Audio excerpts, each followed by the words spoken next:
Assalamualaikum warahmatullahi wabarakatuh. Saya Ahmad Fauzan Agawardana dari kelas 12 IPS 2, nomor absen 3. Di sini saya akan membawakan materi tentang pengaruh NATO bagi Indonesia. Sebelum mulai materi, saya mohon maaf jika materi ini banyak yang salah atau banyak kurangnya, karena yang benar hanya milik Allah Subhanahu wa Ta'ala. Oke, tanpa basa-basi, kita lanjut ke materinya ya. Oke, langsung saja materinya, pengaruh NATO bagi Indonesia. Dalam dunia militer, kita harus mempunyai sekutu atau kawan untuk memperkuat suatu pertahanan negara. Jadi di dalam dunia militer itu kita harus mempunyai sekutu atau lawan untuk menjamin memperkuat negara. Kita perlu tahu juga, tidak hanya dalam dunia militer, selain itu juga kita ada dalam dunia politis dan ekonomis. Itu bisa diraih dengan sangat mudah. Ya, kita bisa meraih dengan sangat mudah karena kita mempunyai kawan atau sekutu untuk mempertahankan suatu negara. Hal inilah yang diterapkan oleh NATO atau yang disebut the North Atlantic Treaty Organization, yang bertujuan untuk mengurangi ancaman di era Uni Soviet. Jadi NATO itu kalau nggak salah bertujuan untuk mengurangi ancaman di era Uni Soviet. Pertahanan ini tetap eksis hingga saat ini loh. Selain Amerika Serikat, pemerintah Indonesia sejak eranya kalau nggak salah Bapak Soeharto, perlengkapan senjata TNI kita sangat bergantung kepada negara-negara anggota PAKTA. Yang anggota PAKTA itu disebut dengan Pertahanan Atlantik Utara atau juga disebut dengan NATO. Jadi di era itu TNI kita atau persenjataan TNI kita sangat bergantung kepada anggota negara-negara PAKTA itu,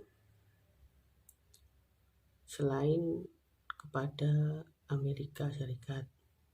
Kenapa persenjataan TNI kita sangat bergantung kepada anggota-anggota PAKTA?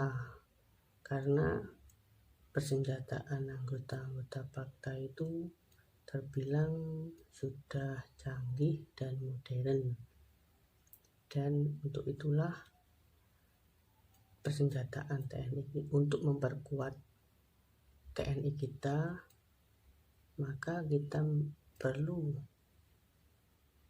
untuk bekerja sama dengan anggota-anggota negara PAKTA atau yang disebut NATO, karena kita bisa mendapatkan persenjataan yang canggih dan kuat.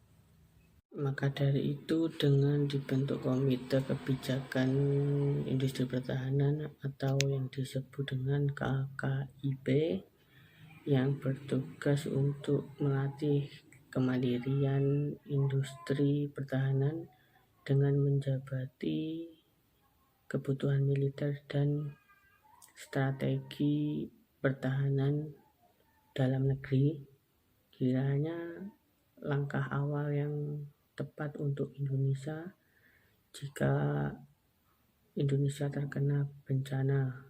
Itu bisa membantu juga. Selain itu juga NATO bekerja sama dengan Indonesia dalam bidang militer dan intelijen. Jadi NATO juga bekerja sama dengan Indonesia dalam bidang militer dan intelijen, sehingga Indonesia dapat bertukar informasi. Jadi Indonesia itu dapat bertukar informasi. Yang perlu diketahui juga, keuntungan NATO bagi Indonesia yang pertama adalah menyelesaikan sengketa dengan damai. Yang kedua, membantu atau membela sesama negara NATO.